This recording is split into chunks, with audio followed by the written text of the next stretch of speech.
서울 상공에서 핵폭발이 된다. 그러면 도대체 무슨 일이 벌어질까요? 그리고 어떻게 하면 살 수 있을까요? 아마도 말입니다. 우리 주변의 상황이 굉장히 좋지 않기 때문에 저는 서울 상공서 핵폭탄이 터졌다고 가정을 했을 때 우리가 어떻게 준비해야 될까를 미리 알아보기로 했습니다. 사실 말입니다. 서울시청 상공에서 핵폭탄이 만약에 터진다면 분명 말입니다. 참혹한 상황이 올 겁니다. 실제로도 말입니다. 지금 조선일보에서 보도한 내용을 보면 말입니다. 서울시청 상공에서 핵폭탄이 그것도 20킬로톤짜리가 터졌을 때 800m 상공에서 말입니다. 적어도 폭발 피해 반경은 5.29km라고 합니다. 그러면 서울에서는 주로 보면 말입니다.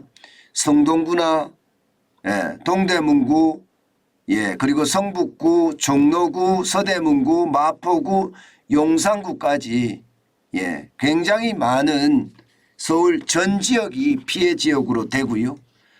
버섯구름은 적어도 7.21km가 올라간다는 거예요. 7.21km. 그리고 버섯 머리의 지름은요. 5.19km라는 거. 5.19km. 그 5.19km가 7.21km까지 커진다는 이야기잖아요. 어마어마한 그런 상상이 된다는 이야기입니다. 이렇게 됐을 때 사상자는 무려 말입니다. 11만 4,610명이나 되고요. 부상자도 42만 70명이 될 거다 하는 게 지금 예측입니다. 이게 단순하게 어림잡아서 예측한 것이 아니고요. 조선일보가 핵폭발 시뮬레이션 프로그램인 누크맵을 돌린 겁니다. 누크맵. 누크맵이라는 게 미국의 스티븐슨 공대의 앨리스 윌러스타 교수가 개발한 프로그램이거든요. 이 프로그램에다가 북한에서 최근에 북한 상공에서 핵폭탄 비슷한 거 핵폭탄은 아니지만 실험 발사를 한 적이 있잖아요. 그것을 여기에다가 대입해서 해보니까 상황이 굉장히 심각하다. 이렇게까지 이야기하고 있습니다. 이런 일이 벌어져서는 안 되겠죠. 이런 일이 벌어지게 돼도 안 되겠죠. 그렇지만요. 장담은 못합니다. 당장 말입니다. 중공이 적어도 말입니다. 2025년에서 2026년 사이에 대만을 침공한다는 그런 얘기가 나오잖아요. 그러면 말입니다. 거기에 대한 어떤 양동작전의 일환으로 북한의 김정은이 대한민국을 침공 안 한다는 보장 없습니다. 최소한 말입니다. 전면전은 아니더라고 하더라도요. 국지전은 충분히 일어날 수 있는 그런 상황이라고 전망을 하고 있습니다. 그렇기 때문에 우리가 현실을 똑바로 알아둘 필요가 있습니다. 핵폭탄이 남한 땅에서 안 터진다? 이것은요, 여러분, 완전 거짓말이에요. 6.25 전쟁 때 보면 말입니다. 동족이고 뭐고 없었습니다.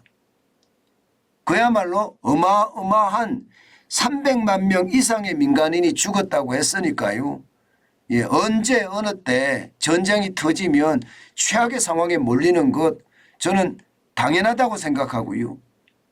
북한이 가지고 있는 장사정포뿐만 아니라 각종 미사일까지 전면적으로 동원할 가능성 저는 굉장히 많다고 봅니다. 이거 가정해야 됩니다. 거기에 가정해서 대한민국도요 완벽한 대비를 해 가야 됩니다. 이거는 완벽한 대비를 해 가야 돼요. 단순하게 대응을 해 가야 된다는 게 아니에요. 이거는 터지는 순간 모든 것이 다 날아가는 거기 때문에 핵폭탄이 대한민국까지 날아오지 않게끔 일단 방어벽을 쳐야 되는 것은 당연하고요.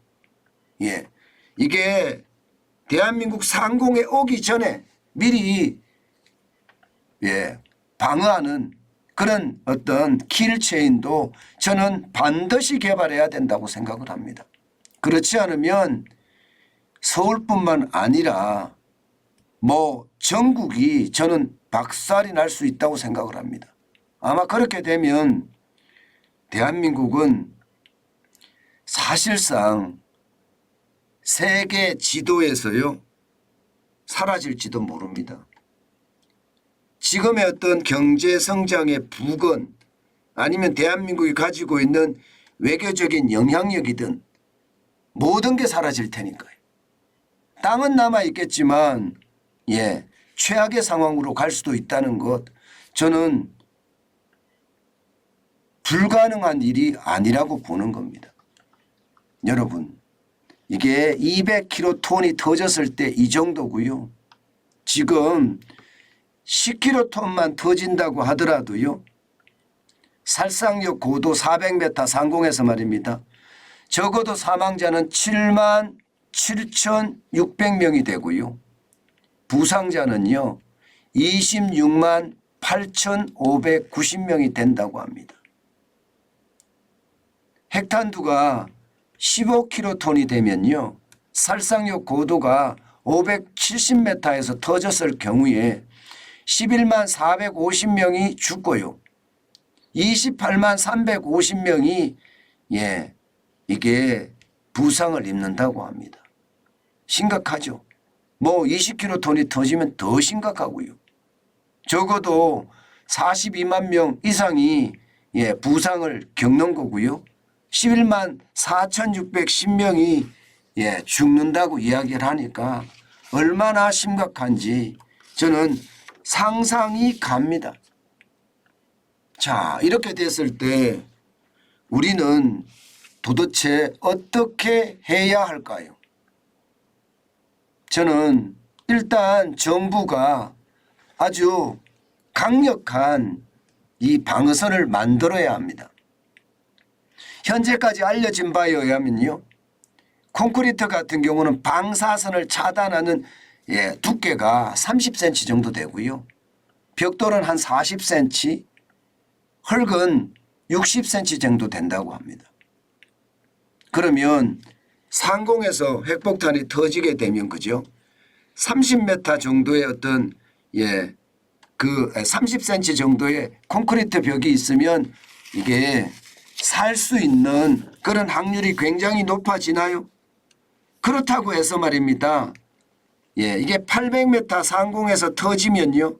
바로 그 밑에는 이거는 웬만하면 생존하기 어렵습니다. 그 밑에는요. 바로 밑에는요. 적어도 깊이가 30m까지 움푹 패일 거고요. 반경은 100m 정도 되는 어떤 원자 폭탄, 핵폭탄의 분화구가 만들어질 겁니다. 그렇기 때문에 20kg톤이 터졌을 때는요. 바로 밑에 적어도 반경 100m 그러면 지름이 200m겠죠. 그리고 깊이는 30m까지는 지하철 호선에 들어가더라도 지하철에 들어가더라도 이게 살아남기는 힘듭니다. 지하철에 1호선에서 4호선까지 평균 깊이는 15m거든요. 그런데 바로 위에서 터졌을 경우에 바로 밑에는 30m까지 영향을 미치기 때문에 지하철에 들어가도 생존하기는 쉽지 않다는 이야기죠. 예, 그만큼 말입니다. 지하철이 핵폭탄의 어떤 대피 시설이기는 하나 바로 밑 지하는요, 지상은요, 지하든 지상이든 버티기가 굉장히 힘들다는 것이 현재까지의 어떤 분석이고요. 게다가 말입니다. 북한은 핵탄두를 지금 굉장히 많이 가지고 있습니다. 여러분도 뭐 대충 언론지상에서 나온 것을 봐서 알겠지만 현재까지 북한은 핵탄두를 적어도 말입니다. 30기에서 100기 정도는 가지고 있고요. 적어도 2027년이 되면 200기가 넘을 거라는 게 일반적인 전망입니다. 그렇다면 말입니다. 지금 우리 정부의 어떤 국방력 대응은요. 단순하게 말입니다. 킬체인을 구축하는 것이 아니라 압도적으로 북한의 핵탄두를 막을 수 있는 그런 체제를 갖춰야 됩니다. 지금 현재까지만 하더라도요. 이게 철도를 타고 가면서 기차에서 핵탄두를 쏟고 이 이동 차량을 통해서 핵탄두가 어디서 쏘아질지 모르거든요. 게다가 기수가 지금 100기가 넘는다는 이야기까지 나온 데다가 200여 기까지 간다면 여러분 이것은요 진짜 어마어마한 상황이 발생될 수도 있습니다. 저는 그런 상황을 감안해 본다면요. 우리 정부가 단순하게 말입니다. 북한이 안 쏠 거다. 그렇게 생각하고 있어서는 절대 되지 않습니다. 강력한 핵 억지력을 갖춰주고 가야지 우리가 방어할 수도 있다는 것. 저는 이 사실에 우리는 굉장히 주목을 해야 된다고 생각합니다. 이 가짜 평화 내지는 거짓 평화로 우리가 계속 신경을 쓰지 않는다면요. 우리 국민은 핵폭탄의 위협에 언제든 노출될 수 있다는 뜻이에요. 강력한 핵을 억제할 수 있는 국방력을 소유해야 되는 것은 당연하고요. 그렇지 않다고 하더라도요. 이게 대한민국까지 넘어올 수 있는 그 상황을 철저하게 막을 수 있는 힘 반드시 저는 필요하리라 생각을 합니다. 사실 여러분 아시겠지만 이게 서울시청 상공에서 터진다고 하면요. 바닥의 깊이야 30m까지 들어가고 그 분화구가 반경이 100m, 지름이 200m 된다고 하잖아요. 20kT이 터졌을 때. 그런데 거기서 일어나는 열폭풍은 또 어떡합니까? 순간 에너지가 적어도 말입니다. 1억 8천도의 열폭풍이 발생을 해서 주변을 모두 녹여버린다는 이야기까지 하잖아요. 그렇기 때문에 여러분 이게 단순하게 저는 대응해서는 안 된다고 봅니다. 게다가 이 동북아 지역에서는요. 중공이 대만 침공에 대한 어떤 준비까지 하는 것으로 보이니까요. 아마 일본도 이 전쟁의 억지력을 강화하기 위해서 국방력을 굉장히 높여갈 겁니다. 그렇다면 우리만 뭐 북한이 핵을 안 쏠 거야 이런 생각을 가지고 접근한다면요. 저는 진짜 그런 상황이 도달을 했을 때 우리는 최악의 상황을 맞을 수도 있다는 것 저는 명심하고요. 거기에 대한 대비책 늘 또 강력하게 마련해야 된다. 저는 그렇게 생각합니다. 당연히 말입니다. 자유진영과의 어떤 연대감을 강화하는 건 당연하고요. 또 자체적으로 국방력을 더 튼튼히 하고 더 강력하게 만드는 것 이것도 당연하다고 생각을 합니다. 북한의 핵무기 탄두가 핵탄두가 뭐 현재까지만 하더라도 30기에서 100기 정도 된다고 하니까 또 200기가 된다고 하더라도요. 대처할 수 있는 방법이 반드시 있어야 되겠다. 저는 그 생각을 진짜 지독하게 해봅니다. 예. 그렇지 않고 단순하게 접근하잖아요. 그러면 정말로 처절한 후회를 할 수 있는 그런 시간이 올 수도 있다. 그 말씀 제가 강조합니다.